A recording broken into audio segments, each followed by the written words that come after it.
Hello and welcome everyone to chemistry classes. In this video, I will be starting with vibrational spectra of polyatomic molecules.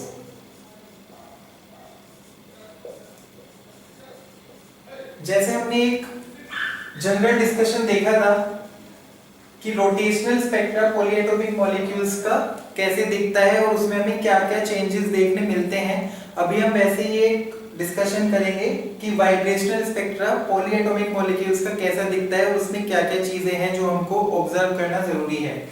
तो majorly जो इस point में हम जो major चीजें discuss करेंगे वो होंगी कि एक तो पॉलीएटॉमिक मॉलिक्यूल्स में जो सबसे मेजर चेंज आएगा वो आएगा number of fundamental vibrations.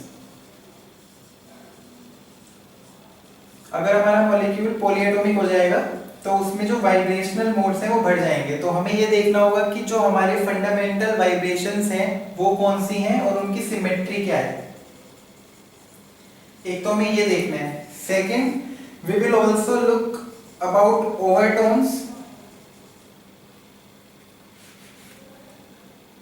overtones and combinational bands।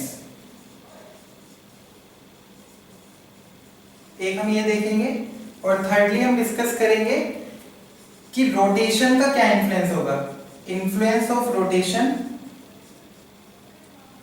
On spectra, on vibrational spectra of polyatomic molecules. तो हमारा मेजर जो डिस्कशन रहेगा वो इन 3 पॉइंट्स के बेसिस पर रहेगा। तो अभी हम शुरुआत करते हैं। तो जो हमारा पॉलीएटॉमिक मॉलिक्यूल है, तो पॉलीएटॉमिक मॉलिक्यूल मतलब suppose it has n number of atoms. हमारे पास मॉलिक्यूल है and it has n atoms. तो इसका मतलब क्या होता है, अगर किसी भी मॉलिक्यूल में हमारे पास n एटम्स हैं तो देयर आर 3n कोऑर्डिनेट्स। अगर हम नॉर्मल कार्टेशियन कोऑर्डिनेट्स की बात करें, कार्टेशियन कोऑर्डिनेट्स क्या होते हैं, x y z।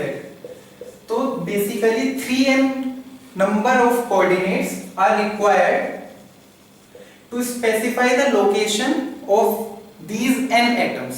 अगर हमारे पास एक मॉलिक्यूल है जिसमें n एटम्स हैं तो we need 3n number of coordinates, they will specify the location of these n atoms in space. और इसी चीज को हम बोलते हैं degree of freedom. Degree of freedom की यही डेफिनेशन है। तो इसीलिए अगर हमारे से कोई पूछता है कि हमारे पास किसी मॉलिक्यूल में n नंबर ऑफ एटम्स हैं तो उसकी डिग्री ऑफ फ्रीडम क्या होगी, तो दे विल बी 3n। अब जो हमारे पास ये 3n नंबर ऑफ कोऑर्डिनेट्स हैं, इनमें से जो हमारा मॉलिक्यूल है वो स्पेस में अपने किसी भी कोऑर्डिनेट को चेंज कर सकता है। तो इसीलिए 3n जो है वो टोटल कोऑर्डिनेट्स हैं और सब कोऑर्डिनेट बेसिकली सपोज जो हमारा एक एटम है, वन एटम, एक atom is specified by 3 coordinates, तो इसलिए n atoms specified by 3n coordinates. तो एक एटम के तीनों कोऑर्डिनेट्स में से सपोज एक भी कोऑर्डिनेट चेंज होता है तो मतलब उसकी पोजीशन स्पेस में चेंज हो गई है। तो अभी हमारे पास जो डिग्री ऑफ फ्रीडम है वो है 3n। अब ये जो डिग्री ऑफ फ्रीडम है ये भी फर्दर 3 हिस्सों में डिवाइडेड है। किस बेसिस पे, सपोज हमारा मॉलिक्यूल है तो जो मॉलिक्यूल है उस मॉलिक्यूल का एक सेंटर ऑफ मास,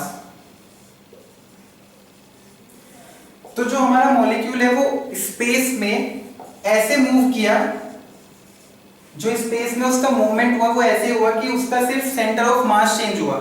इस मॉलिक्यूल के अंदर काफी सारी चीजें हैं, बॉन्ड एंगल्स भी हैं, बॉन्ड लेंथ्स भी हैं। अभी जो हमारा चेंज आया है ना तो वो बॉन्ड एंगल में आया है ना बॉन्ड लेंथ में आया है। इसका मतलब जो हमारे मॉलिक्यूल की शेप है वो चेंज नहीं हुई है, सिर्फ उसका सेंटर ऑफ मास वेरी हुआ है। तो जब ऐसा केस होता है कि सिर्फ उसका सेंटर ऑफ मास वेरी हुआ है तो हम बोलते हैं वो ट्रांसलेशनल मोशन है, ट्रांसलेशनल मोशन।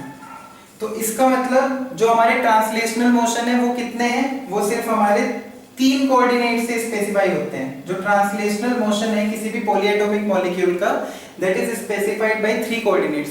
पॉलीएटॉमिक का क्या, अगर नॉर्मल भी हमारा कोई मॉलिक्यूल डायएटॉमिक भी है, सपोज उसके अंदर 2 एटम्स हैं, तो भी ट्रांसलेशनल मोशन ऐसा मोशन है जिसमें बेसिकली उसका सेंटर ऑफ मास मूव किया है और इसीलिए ट्रांसलेशनल मोशन किसी भी मॉलिक्यूल में हमारे होते हैं 3। तो इसका मतलब जो बचे हुए हमारे कोऑर्डिनेट्स हैं वो कितने हैं, वो है 3n-3। तो 3 आपने ट्रांसलेशनल हटा दिए तो आपके पास बचे 3n-3 कोऑर्डिनेट्स। जो ये 3n-3 है, they are basically internal modes of molecule, internal modes of molecule. 3n आपके पास टोटल डिग्री ऑफ फ्रीडम थी, उसमें से आपके 3 चले गए जो आपके ट्रांसलेशनल मोशन के हैं। अब आपके पास 3n-3 बचे। अब जो मॉलिक्यूल है, अब हम देख चुके हैं कि हमारा मॉलिक्यूल रोटेट भी करता है। तो जो सेकंड है वो है हमारा रोटेशनल मोशन। और हम ये देख चुके हैं कि rotational motion is basically can be defined by 3 perpendicular axis. तो इसीलिए हमारे पास जो रोटेशनल मोशन है वो है 3 कोऑर्डिनेट्स की रिक्वायरमेंट है हमको रोटेशनल मोशन को डिफाइन करने के लिए। तो इसीलिए ट्रांसलेशनल मोशन हो गया 3 और रोटेशनल मोशन हो गया 3। अब बात यही है कि हमने रोटेशनल स्पेक्ट्रा पढ़ते वक्त भी देखा था कि जो हमारा लीनियर मॉलिक्यूल होता है उसमें जो अबाउट द बॉन्ड उसका रोटेशन होता है उसको कंसीडर नहीं करते हैं। तो इसीलिए रोटेशनल मोशन में, इसीलिए जो रोटेशनल है वो लीनियर के लिए 2 है और नॉन लीनियर के लिए 3 है। आप मेरी प्रीवियस वीडियो देख सकते हैं जिसमें मैंने ये चीज एक्सप्लेन की थी कि लीनियर मॉलिक्यूल्स के लिए रोटेशनल डिग्री ऑफ फ्रीडम हमारी 2q है और नॉन लीनियर के लिए हमारी 3q है। फिर अब जो हमारी बाकी बची वो होता है हमारा वाइब्रेशनल डिग्री ऑफ फ्रीडम, मतलब vibrational motion. Translational motion, rotational motion, vibrational motion. तो 3n टोटल था, 3 गए ट्रांसलेशनल में, 3 गए रोटेशनल में फॉर नॉन लीनियर, 2 गए रोटेशनल में फॉर लीनियर। तो जो हमारे वाइब्रेशनल डिग्री ऑफ फ्रीडम बची वो हमारी कितनी बची, 3n-6। तो बची नॉन लीनियर के लिए, और 3n-5 बची हमारी लीनियर के लिए। बेसिकली लीनियर में एक वाइब्रेशनल डिग्री ऑफ फ्रीडम ज्यादा होगा as compare to non linear molecules. अब आप देखिए जो हमारी ये हमारे पास जो वाइब्रेशनल मोड्स आए हैं, नंबर ऑफ वाइब्रेशनल मोड्स आए हैं, बेसिकली इन्हीं को हमें अब स्टडी करना है अपने वाइब्रेशनल स्पेक्ट्रा में। तो आप देखिए जो ये 3n-6 और 3n-5 हैं, दे आर जस्ट नंबर कि इतने वाइब्रेशनल डिग्री ऑफ फ्रीडम हमारे पास मॉलिक्यूल में प्रेजेंट हैं। This number does not tell us anything about the presence और एब्सेंस ऑफ ओवरटोन्स और उनकी इंटेंसिटी क्या होगी। हमें इससे किसी भी ओवरटोन की प्रेजेंस और एब्सेंस का या उनकी इंटेंसिटी का पता नहीं चलता है। That is completely governed by anharmonicity. Presence का, एब्सेंस का और इंटेंसिटी का जो फैक्टर है वो एनहार्मोनिसिटी पे डिपेंड करता है। ये सिर्फ एक नंबर है कि इतने वाइब्रेशनल मोड्स हमारे एक पॉलीएटॉमिक मॉलिक्यूल में प्रेजेंट हैं।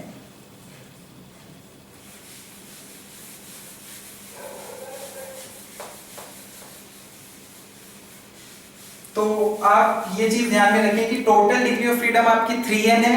अगर आपसे कोई ट्रांसलेशनल पूछता है तो 3 है, रोटेशनल पूछता है तो 3 है, लीनियर नॉन लीनियर के लिए 2 है लीनियर के लिए, और वाइब्रेशनल हमारा 3n-5 3n-6 for linear and non linear respectively. और ये भी हमने बात की कि अगर हम ट्रांसलेशनल को माइनस कर देते हैं टोटल डिग्री ऑफ फ्रीडम में से, जो 3n-3 बचता है, this is basically internal modes of the molecule. तो अगर आपसे कोई पूछता है कि इस मॉलिक्यूल के अंदर इंटरनल मोड्स कितने हैं, सपोज कोई ट्राइएटॉमिक मॉलिक्यूल है, सपोज CO2 है ट्राइएटॉमिक, तो इसके अंदर इंटरनल मोड्स कितने हैं, 6। 3n-3 भी आपको ध्यान में रखना है। सिमिलरली आप ये देख सकते हैं, सपोज आपके पास कोई एसाइक्लिक मॉलिक्यूल है, एसाइक्लिक मॉलिक्यूल है और उसमें n एटम्स हैं। तो एसाइक्लिक अगर है तो n एटम्स में बॉन्ड्स कितने होंगे, n-1 बॉन्ड्स होंगे। एसाइक्लिक मॉलिक्यूल अगर n एटम्स का है तो इसका मतलब n-1 बॉन्ड से वो n एटम्स कनेक्टेड होंगे। अभी जो हमने वाइब्रेशनल मोड्स देखे हैं टोटल 3n-5 या फिर 3n-6, जो हमारे पास टोटल वाइब्रेशनल मोड्स हैं, इसके अंदर अब वो चीजें आएंगी जो ट्रांसलेशनल में नहीं थी। ट्रांसलेशनल में तो हमारा पूरा का पूरा molecule without changing its shape as a whole move किया था। अभी वाइब्रेशनल में there will be change in bond length, there will be change in bond angles. तो इसका मतलब यहाँ पे अलग अलग शेप मॉलिक्यूल प्रोसेस करेगा व्हाइल वाइब्रेटिंग। तो जो n-1 बॉन्ड्स हैं, तो n-1 बॉन्ड्स के अंदर n-1 आपको बॉन्ड स्ट्रेचिंग मिलेगी। तो आप ये बोल सकते हैं कि आपका कोई भी एसाइक्लिक मॉलिक्यूल्स हैं, उसमें n एटम्स हैं, तो n-1 बॉन्ड्स हैं, तो n-1 बॉन्ड्स के आपको मिलेंगे n-1 बॉन्ड स्ट्रेचिंग। ये है सिर्फ आपकी बॉन्ड स्ट्रेचिंग। तो जो बाकी आपके वाइब्रेशनल मोड्स बचे वो आपके क्या हो जाएंगे, सपोज आपका लीनियर है, तो लीनियर के लिए क्या हो जाएगा 3n-5 माइनस n-1, मतलब बॉन्ड स्ट्रेचिंग से अलग जो वाइब्रेशनल है लीनियर के अंदर वो हो जाएंगे 2n-4, और नॉन लीनियर में कितने हो जाएंगे, नॉन लीनियर में हो जाएंगे 2n-5। तो बेसिकली ये सिर्फ मैं आपको एक समझाने के लिए, ताकि आपकी एक अंडरस्टैंडिंग डेवलप हो। हम देख सकते हैं कि हमारे मॉलिक्यूल में कितने एटम्स हैं, मॉलिक्यूल हमारा किस तरीके का है, तो उसके अंदर कितनी बॉन्ड स्ट्रेचिंग पॉसिबल है, और फिर बाकी के कितने मोड्स पॉसिबल हैं। तो ऐसे हम अपनी बेसिक अंडरस्टैंडिंग से निकाल सकते हैं। बस उसके लिए हमें एक ब्रॉड अंडरस्टैंडिंग होनी चाहिए कि टोटल मोड्स कितने हैं, उसमें से कहाँ पे कितना ट्रांसलेशनल, रोटेशनल और वाइब्रेशनल का कॉन्ट्रीब्यूशन कैसे किया गया है। अब हम थोड़ा और बात करते हैं इन वाइब्रेशनल मोड्स के बारे में।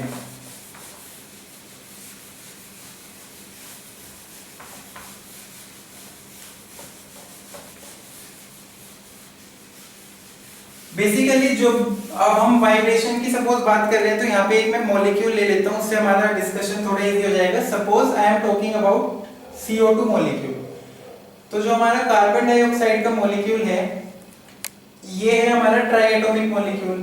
तो इसकी जो डिग्री ऑफ फ्रीडम है वो आएगी आपकी 3n, इसका मतलब 9, मतलब 9 coordinates are basically required to specify the location of this molecule in space. अब आप देख सकते हैं कि ये जो मॉलिक्यूल है ये आपका लीनियर है, तो ट्रांसलेशनल इसमें हो गए 3, रोटेशनल इसमें हो गए 2, और वाइब्रेशनल इसमें कितने हो गए 4, क्योंकि हमारा लीनियर मॉलिक्यूल है। अब आप देखिए, हम बात यहाँ पे नॉर्मल कर रहे हैं किसी भी मॉलिक्यूल में वाइब्रेशन की। तो अब आप यहाँ देखिए, यहाँ पे दो तरीके के वाइब्रेशन है। एक तो वाइब्रेशन आपका इस वाले बॉन्ड में है, सपोज उस वाइब्रेशन को मैं V1 से रिप्रेजेंट करता हूँ। चलिए मैं V1 से नहीं करता हूँ, नहीं तो आप कंफ्यूज हो सकते हैं, क्योंकि जनरली जब भी आप बुक्स में पढ़ेंगे तो जो नॉर्मल मोड्स होते हैं वाइब्रेशन के, उनको V1, V2, V3 ऐसे स्पेसिफाई करते हैं।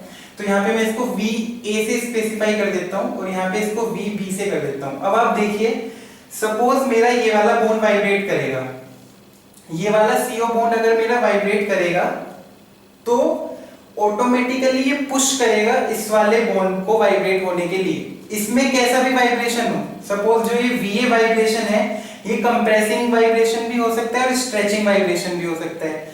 तो इस CO बॉन्ड का वाइब्रेट होना, इस CO बॉन्ड का वाइब्रेशन में एक्साइट होना बेसिकली इस वाले VB वाइब्रेशन को भी पुश करेगा। इसका मतलब है जो VA की वाइब्रेशन है वो VB की वाइब्रेशन से इंडिपेंडेंट नहीं है। VA अगर एक्साइट होगा तो VB भी मजबूर हो जाएगा कुछ ना कुछ होने के लिए। ये दोनों वाइब्रेशंस हमारी इंडिपेंडेंट नहीं है, एक दूसरे के ऊपर डिपेंड कर रही है। तो इसीलिए क्या है कि ये सिस्टम को स्टडी करना थोड़ा मुश्किल है। इसीलिए जो चीज हम स्टडी करते हैं वाइब्रेशनल स्पेक्ट्रा के अंदर, that is basically linear combination of this, linear combination of this VA and VB। हम इनके लीनियर कॉम्बिनेशन को स्टडी करते हैं, और इनके लीनियर कॉम्बिनेशन से जो वाइब्रेशन जनरेट होती है उसी को ही basically normal modes of vibration बोलते हैं। आप हमेशा यही पढ़ेंगे कि what are the normal modes of vibration present in this molecule. अब इनको नॉर्मल मोड्स क्यों बोला गया है? बिकॉज इनके कॉम्बिनेशन से जो हम वाइब्रेशन जनरेट करेंगे वो वाइब्रेशन आपकी इंडिपेंडेंट होती हैं। अभी मैं आपको एक एग्जांपल देता हूं, उससे आपको एक क्लैरिटी आ जाएगी। अब आप देखिए, सपोज ये VA है और ये VB है।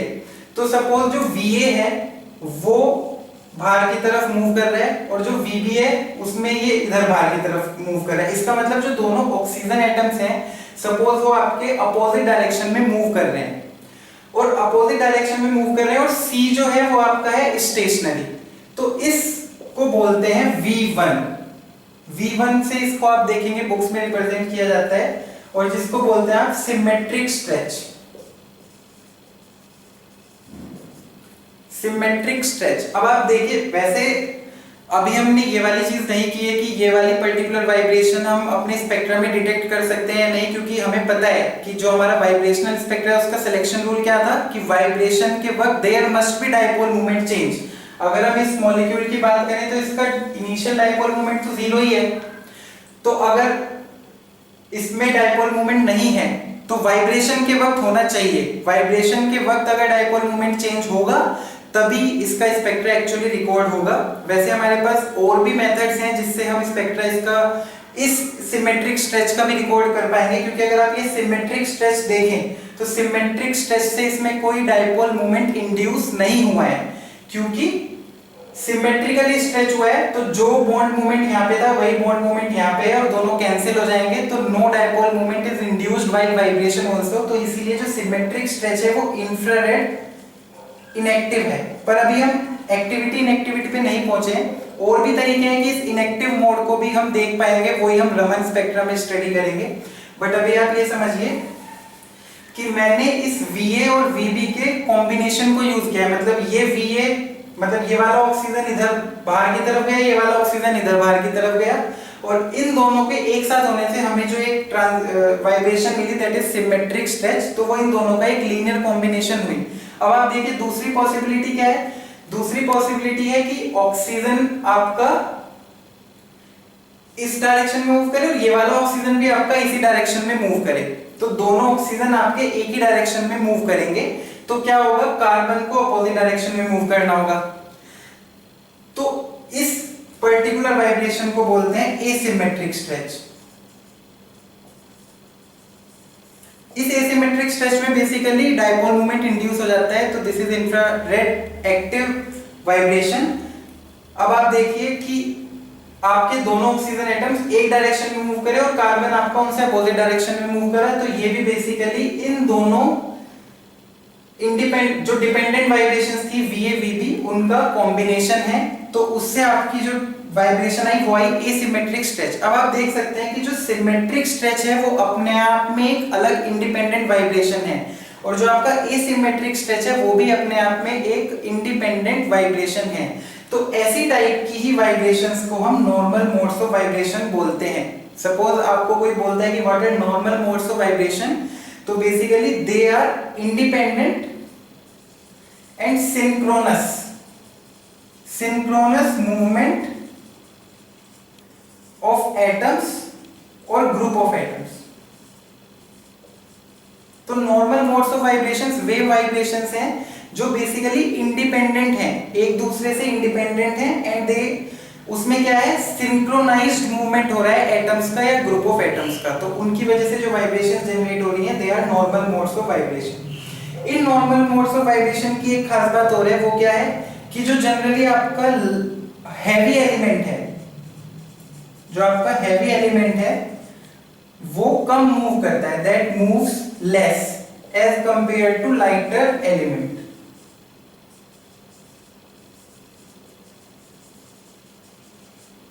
ठीक है, तो जो आपका हैवी एलिमेंट, जो आपका हैवी एटम होगा उसका जो मूवमेंट होगा वो कम होगा as compare to the lighter element. इन सब की सिग्निफिकेंस एक्चुअली क्यों आती है, क्योंकि जब हमारा पूरा मॉलिक्यूल है तो हमें उसके एक इफेक्टिव मास की स्टडी करनी होती है, तो इफेक्टिव मास इस चीज पे डिपेंड करेगा कि आपका कौन सा एटम कितना मूव किया है, तो इसीलिए ये सब चीजें भी हमको ध्यान में रखनी पड़ती हैं। इतना हम डिटेल में नहीं पढ़ेंगे, बट फिर भी हमको आइडिया होना चाहिए कि किस चीज की इंपॉर्टेंस इंट्रोड्यूस हुई है मॉलिक्यूल के पॉलीएटॉमिक हो जाने से। ये चीज वैसे मुझे बताने की जरूरत नहीं है, पर एक बार फिर भी मैं बता देता हूँ। जब हमने डायएटॉमिक डिस्कस किया था, तो आप देखिए जब डायएटॉमिक में n=2 था, तो डायएटॉमिक लीनियर तो है ही, तो उसके अंदर जो वाइब्रेशन थी वो कितनी बची, 3n-5, इसका मतलब 1। तो एक ही वाइब्रेशन हमारी डायएटॉमिक मॉलिक्यूल में पॉसिबल थी, यही इसकी फंडामेंटल वाइब्रेशन थी। Fundamental vibration. और ये कौन सी वाइब्रेशन थी? Bond stretch. वहां पे और कुछ बॉन्ड एंगल चेंज होना या फिर बेंडिंग होना कैसे भी तरीके से पॉसिबल ही नहीं था। डायटोमिक मॉलिक्यूल में सिर्फ एक ही वाइब्रेशन पॉसिबल है और वो वाइब्रेशन आपकी बॉन्ड स्ट्रेच की है। तो पॉलीएटॉमिक में इसीलिए काफी सारी चीजें सिग्निफिकेंट हो जाती हैं कि कितनी नॉर्मल मोड्स ऑफ वाइब्रेशन है, नॉर्मल मोड्स ऑफ वाइब्रेशन का मतलब क्या है, और आपका कौन सा एलिमेंट कितना मूव कर रहा है। प्लस आप ये भी एक चीज नोटिस करेंगे जब आप CO2 का केस पढ़ते हैं, सिर्फ CO2 ही एक जनरली ऐसा मॉलिक्यूल है स्पेसिफिक, मतलब ये सिर्फ ओनली मॉलिक्यूल नहीं है, बट CO2 एक ऐसा मॉलिक्यूल है जिसके अंदर ये पाया जाता है जो आपकी नॉर्मल मोड्स ऑफ वाइब्रेशन है ना, सिमेट्रिक स्ट्रेच, एसिमेट्रिक स्ट्रेच, ये हो गया आपकी एक वाइब्रेशन, एक होगी आपकी ये एसिमेट्रिक स्ट्रेच। मैं आपको तीसरी भी बता देता हूँ, फिर वो CO2 की खास वाली बात बताता हूँ। तीसरी जो है वो है बेंडिंग। बेंडिंग में क्या होता है कि जो आपका ऑक्सीजन है वो आपका ऐसे नीचे की तरफ मूव करेगा और कार्बन आपका ऊपर की तरफ मूव करेगा, तो आपकी बेंडिंग वाइब्रेशन है। अब आप देखिए जो आपकी बेंडिंग वाइब्रेशन यहाँ पे आई है, ये आपकी दो प्लेन्स में हो सकती है। एक तो इस बोर्ड के प्लेन में कि ये दोनों ऑक्सीजन ऐसे नीचे आ रहे हैं और कार्बन ऊपर जा रहा है, तो एक वी शेप जनरेट हो रही है। और यही सेम वाइब्रेशन आपकी out of the plane of the board, मतलब ऐसे हो सकती है, ये दोनों ऑक्सीजन ऐसे बाहर की तरफ आ रहे हैं और कार्बन पीछे की तरफ जा रहे हैं, बोर्ड के प्लेन में पीछे की तरफ। तो ये जो दोनों वाइब्रेशंस हैं इनको बोलते हैं बेंडिंग वाइब्रेशंस। अब जो बेंडिंग वाइब्रेशन है, आप देखिए जो दोनों मैंने आपको बताई है bending vibration, in the plane of the board और out of the plane of the board, in the plane of the board और out of the plane of the board, ये दोनों वाइब्रेशंस बिल्कुल सिमिलर हैं, इसीलिए इनकी जो वाइब्रेशनल फ्रीक्वेंसी होगी वो भी बिल्कुल सेम होगी, इसीलिए ये दो हैं और इनको बोलते हैं डीजेनरेट। हमने देखा था ना कि इसके अंदर वाइब्रेशन चार हैं, तो एक vibration symmetric stretch normal modes, एक एसिमेट्रिक स्ट्रेच और दो ये हैं bending vibrations which are degenerate. मतलब डीजेनरेट का मतलब they are of the same energy, एक in the plane of the board, एक out of the plane of the board, दो अलग अलग प्लेन्स में दो बेंडिंग वाइब्रेशन है। अब स्पेसिफिक वो वाली बात क्या है जो CO2 मॉलिक्यूल में पाई जाती है, वो ये है कि जो इसके बॉन्ड स्ट्रेचिंग वाइब्रेशन मतलब सिमेट्रिक और एसिमेट्रिक, और बॉन्ड बेंडिंग वाइब्रेशन मतलब बेंडिंग वाइब्रेशन जिसमें आपका बॉन्ड एंगल चेंज हो रहा है, ये दोनों वाइब्रेशंस इसकी ऐसी वाइब्रेशंस हैं बिल्कुल प्योर, मतलब बॉन्ड स्ट्रेच वाली वाइब्रेशन में आपका बॉन्ड एंगल में कोई चेंज नहीं आता है, मतलब उस समय कोई इन्वॉल्वमेंट नहीं रहता है, और बॉन्ड बेंडिंग वाइब्रेशन के वक्त आपका स्ट्रेचिंग का कोई कंट्रीब्यूशन नहीं रहता है। जनरली जो हमारी नॉर्मल मोड्स ऑफ वाइब्रेशन होती हैं they are composite of bond stretching and bond bending. इसका मतलब जो भी आपकी नॉर्मल मोड्स ऑफ वाइब्रेशन है वो मिला जुला है, मतलब बॉन्ड स्ट्रेचिंग और बॉन्ड बेंडिंग से मिलजुल के जो एक वाइब्रेशन बनती है वो generally normal modes of vibration में कहलाती है। बट CO2 एक ऐसा स्पेसिफिक केस है जिसकी स्ट्रेचिंग के वक्त सिर्फ स्ट्रेचिंग ही हो रही है और जिसकी बेंडिंग के वक्त सिर्फ बेंडिंग ही हो रही है, कंपोजिट नहीं है दोनों का एक साथ। तो CO2 एक ऐसा स्पेसिफिक केस है। तो ये जो मैंने आपको बताया ये था नॉर्मल मोड्स ऑफ वाइब्रेशन के बारे में।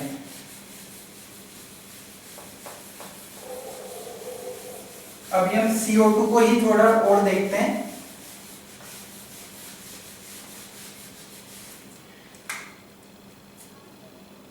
CO2 जो हमारा मॉलिक्यूल है इसके सिमेट्री एलिमेंट्स थोड़े देखते हैं। अभी तक वैसे मैंने सिमेट्री कवर नहीं किया है बट हम थोड़ा सा नॉर्मली देखेंगे। इसके अंदर हमारी जो रोटेशनल एक्सिस ऑफ सिमेट्री है, एक तो है C इंफिनिटी और C2। इसका जो पॉइंट ग्रुप है, अभी तक हमने पॉइंट ग्रुप की भी बात नहीं की है, इसका पॉइंट ग्रुप होता है बेसिकली D इंफिनिटी H। अब आप देखिए जो C इंफिनिटी है, C इंफिनिटी C2 का मतलब क्या है कि 180 डिग्री पे आपने अपने मॉलिक्यूल को रोटेट किया तो आपको फिर से रोटेशन के बाद सिमिलर मॉलिक्यूल मिल गया। सिमेट्री का मतलब ये है, सिमेट्री का मतलब क्या है कि आपने अपने मॉलिक्यूल के ऊपर कोई एक ऑपरेशन परफॉर्म किया और आपको फिर से सिमिलर मॉलिक्यूल मिल गया। जैसा आप पहले उसे देख रहे थे वैसे ही आप उस एक्शन को परफॉर्म करने के बाद उसको देख पा रहे हैं। उसी बेसिस पे हमने सिमेट्री बताई है। तो ये अगर C2 एक्सिस है तो 180 डिग्री, 180 डिग्री मतलब सपोज ये मेरी एक्सिस है, ये एक्सिस जो ये मार्कर है ये इसकी एक्सिस है। इस मॉलिक्यूल को अगर मैं ऐसे घुमाऊं इस एक्सिस पे 180 डिग्री तो ये मॉलिक्यूल मुझे वैसा ही दिखेगा जैसा ये मुझे अभी दिख रहा है 180 डिग्री के रोटेशन के बाद। तो इसीलिए इसमें C2 है। और C इंफिनिटी मतलब आप इसको इनफाइनाइट एंगल्स पे घुमाओ in the plane of the board, तो हर छोटे से छोटे हर माइन्यूट एंगल पे जितना भी आप ले सकते हैं ये मॉलिक्यूल आपको वैसा ही दिखेगा। तो इसीलिए इसमें C infinity axis of rotation है। इसकी अभी यहाँ पे सिग्निफिकेंस इतनी नहीं है, पर बस एक चीज बताने के लिए मैंने आपको ये C इंफिनिटी और C2 के बारे में बताया है। जनरली जब मैं ये पॉइंट ग्रुप वाला डिस्कशन करूंगा तो मैं आपको और अच्छे से बताऊंगा कि पॉइंट ग्रुप क्या है और कैसे हम पॉइंट ग्रुप किस सिमेट्री ऑपरेशंस के बेसिस पे बताते हैं। बट अभी आप ये देखिए कि ये CO2 मॉलिक्यूल है, इसके अंदर दो एक्सिस ऑफ सिमेट्री है, एक C इंफिनिटी एक C2। तो जो इसकी प्रिंसिपल एक्सिस ऑफ सिमेट्री है वो C इंफिनिटी। प्रिंसिपल मतलब जो हायर डिग्री की रोटेशनल सिमेट्री होती है उसको प्रिंसिपल बोलते हैं। सपोज कोई मॉलिक्यूल है उसके अंदर C5 भी है C2 भी है, तो C5 और C2 में प्रिंसिपल कौन सी होगी C5, बिकॉज ये हायर डिग्री ऑफ रोटेशन की सिमेट्री है। तो ऐसी C इंफिनिटी तो हाईएस्ट ऑर्डर की होगी, वो इसकी प्रिंसिपल एक्सिस ऑफ रोटेशन की सिमेट्री है। तो जनरली जब हम वाइब्रेशनल स्पेक्ट्रा पढ़ते हैं तो हमने ये तो देखा कि there are normal modes of vibration. उन नॉर्मल मोड्स ऑफ वाइब्रेशन में भी एक्चुअली दो कैटेगरी होती हैं, एक होती है हमारी पैरेलल वाइब्रेशंस और एक होती है हमारी परपेंडिकुलर वाइब्रेशंस। एक्चुअली ये परपेंडिकुलर और पैरेलल पढ़ना क्यों जरूरी है, बिकॉज आप देखिए जब मैंने वीडियो की शुरुआत की थी तो मैंने एक थर्ड पॉइंट बोला था कि हम रोटेशन का इंफ्लुएंस पढ़ेंगे अपने इस पॉलीएटॉमिक मॉलिक्यूल के वाइब्रेशनल स्पेक्ट्रा पे। तो जब हमारी वाइब्रेशन पैरेलल वाइब्रेशन होती है तो उसका जो रोटेशन वाला इफेक्ट है वो इस पे अलग है और इस पे अलग है। तो इसीलिए हमें पता होना चाहिए जो हमारा नॉर्मल मोड ऑफ वाइब्रेशन है वो normal mode of vibration parallel vibration है या परपेंडिकुलर वाइब्रेशन है, उसी के बेसिस पे रोटेशन हमारा इन्फ्लुएंस करता है स्पेक्ट्रा को। अब हम ये कैसे बताएं कि जो हमारा नॉर्मल मोड ऑफ वाइब्रेशन है वो पैरेलल है या परपेंडिकुलर है। उसका एक सिंपल सा तरीका है, जब भी आप वो नॉर्मल मोड ऑफ वाइब्रेशन अपने मॉलिक्यूल पे परफॉर्म कर रहे हो तो उस समय ये रोटेशन एक्सिस आपको अप्लाई करनी है। मतलब वो पर्टिकुलर मोड में जब आपका मॉलिक्यूल वाइब्रेट कर रहा है उस समय apply this axis of rotation, और इस एक्सिस ऑफ रोटेशन को अप्लाई करने के बाद अगर उस वाइब्रेशनल मोड में जैसा वो पहले वाइब्रेट कर रहा था बाद में भी आपको वैसा ही दिख रहा है, उसी फेज में है, कोई एंटी फेजिंग नहीं हुई है, तो इसका मतलब है कि आपका मॉलिक्यूल मतलब वो particular mode of vibration parallel vibration है, अदरवाइज परपेंडिकुलर है। तो अब आप देख सकते हैं अभी मैंने क्या बोला था सिमेट्रिक स्ट्रेच। तो सिमेट्रिक स्ट्रेच में क्या हो रहा था, दोनों ऑक्सीजन अपोजिट डायरेक्शन में मूव कर रहे थे, ऐसे इलोंगेट हो गए थे। तो अब इसमें आप ये C इंफिनिटी को अप्लाई करो तो C इंफिनिटी के वक्त अगर ये स्ट्रेच हो भी गया तो C इंफिनिटी तो वैसे के वैसे ही अप्लाई होती रहेगी क्योंकि वो तो इस बॉन्ड इस प्लेन ऑफ द बोर्ड में ऐसे घूम रहा है। तो स्ट्रेचिंग से सिमेट्रिक पे इसकी C infinity axis of symmetric पे कोई फर्क नहीं आया, मतलब वो रिटेन रही, जैसा वाइब्रेशन से पहले थी C इंफिनिटी वाइब्रेशन के बाद भी C इंफिनिटी रिटेन रही। तो इसका मतलब जो इसका सिमेट्रिक स्ट्रेच है वो है आपकी पैरेलल वाइब्रेशन। अब आप देखिए एसिमेट्रिक स्ट्रेच में क्या हो रहा था, एक ऑक्सीजन भी इसी डायरेक्शन में जा रहा था, दूसरा भी इसी में आ रहा था, कार्बन थोड़ा इधर मूव करेगा ताकि सेंटर ऑफ मास सही रहे। तो इसमें भी क्या हो रहा है, बॉन्ड स्ट्रेचिंग एसिमेट्रिक स्ट्रेच है,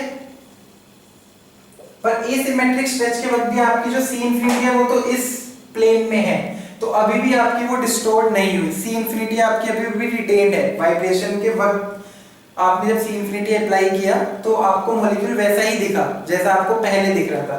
तो इसका मतलब क्या हुआ, एसिमेट्रिक वाली भी आपकी पैरेलल वाइब्रेशन है।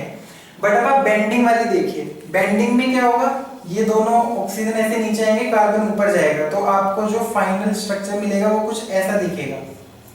सपोज ये आपकी बेंडिंग हो गई। अब आप देखिए बेंडिंग होने के बाद अब इसमें C इंफिनिटी नहीं रही, इसका मतलब वाइल बेंडिंग वाइब्रेशन जो सी इंफिनिटी था वो रिटेन्ड नहीं रहा मॉलिक्यूल में, जो उसकी प्रिंसिपल एक्सिस ऑफ सिमेट्री थी वो चली गई। तो इसी वाइब्रेशन को बोलते हैं परपेंडिकुलर वाइब्रेशन। तो इसीलिए जो बेंडिंग वाइब्रेशन है CO2 मॉलिक्यूल की वो है आपकी परपेंडिकुलर वाइब्रेशन। तो आपको ये भी पता होना चाहिए कि जो आपकी नॉर्मल मोड, जो आपका वाइब्रेशनल मोड है वो पैरेलल वाइब्रेशन है या परपेंडिकुलर वाइब्रेशन है, that depends upon the principal axis of symmetry कि वो आपकी डिस्टॉर्ट वाइब्रेशन। और जनरली हम ये देखते हैं कि जो सिमेट्रिक और एसिमेट्रिक की स्ट्रेच, बेसिकली जो स्ट्रेचिंग की फ्रीक्वेंसी है वो जनरली बेंडिंग फ्रीक्वेंसी से ज्यादा मिलती है। मतलब ये हम देखेंगे, अगर हम वैल्यूज में देखेंगे, सपोज आपकी स्ट्रेचिंग हो रही है 3000 सेंटीमीटर इनवर्स पे, तो आपकी बेंडिंग आपको 1500, 700, 800 ऐसे पे मिलती है जनरली। मतलब ये पाया जाता है, ऐसा कोई हार्ड एंड फास्ट रूल नहीं है, बट जनरली ये पाया जाता है कि जो आपकी स्ट्रेचिंग फ्रीक्वेंसी है वो आपकी ज्यादा रहती है as compare to bending vibration की फ्रीक्वेंसी से। So this was about the CO2 molecule which was triatomic and linear. Similarly अब हम एक molecule देख लेते हैं which is triatomic and bent, V shaped. वो है हमारा H2O. H2O में आप देख सकते हैं नंबर ऑफ एटम्स आपके हो गए 3, तो डिग्री ऑफ फ्रीडम आपकी हो गई 3n मतलब 9। अब आप देखिए जो H2O मॉलिक्यूल है वो आपका है नॉन लीनियर। इसमें आपके ट्रांसलेशनल मोड हो गए 3, रोटेशनल हो गए 3, वाइब्रेशनल हो गए 3। ठीक है, अब इन 3 वाइब्रेशनल मोड्स को ही हमको डिस्कस करना है कि ये 3 vibrational modes, normal modes of vibration of water क्या है। अब आप देखिए ये नॉन लीनियर, रोटेशनल 3 हो गए। जो इसका पहला नॉर्मल मोड ऑफ वाइब्रेशन है वो किन के कॉम्बिनेशन से बना है, ऐसे कि ये दोनों आपके एक ही डायरेक्शन में आ रहे हैं, तो ये बेसिकली फिर से आपका क्या हो गया, सिमेट्रिक स्ट्रेच हो गया। ठीक है, साथ में हम इसमें सिमेट्री भी देख लेते हैं, क्योंकि हमें ये भी देखना है कि जो हमारा नॉर्मल मोड ऑफ वाइब्रेशन है वो पैरेलल वाइब्रेशन है या परपेंडिकुलर वाइब्रेशन है। तो आप देखिए जो हमारा पानी का मॉलिक्यूल होता है उसमें होती है हमारी C2 एक्सिस ऑफ सिमेट्री। इसका जो पॉइंट ग्रुप है वैसे वो है C2V, और इसमें जो प्रिंसिपल एक्सिस ऑफ सिमेट्री, इसमें एक ही रोटेशनल एक्सिस ऑफ सिमेट्री है वो है आपकी C2। अब आप देखिए आपने किया इसमें सिमेट्रिक स्ट्रेच, इसका मतलब ये हाइड्रोजन इधर से इलोंगेट हो रहा है, ये वाला इधर से हो रहा है। अब इस पर्टिकुलर वाइब्रेशन के वक्त अगर आप इसमें C2 अप्लाई करेंगे, C2 ये वाली है इसमें, अगर आप इसमें C2 अप्लाई करेंगे तो जैसा ही आपको पहले दिख रहा था वैसा ही वाइब्रेशन के वक्त C2 डालते हुए दिखेगा। तो इसका मतलब जो सिमेट्रिक स्ट्रेच है वो है आपका पैरेलल वाइब्रेशन। सेकंड, अब इसमें क्या है, सेकंड है आपका वही एसिमेट्रिक स्ट्रेच।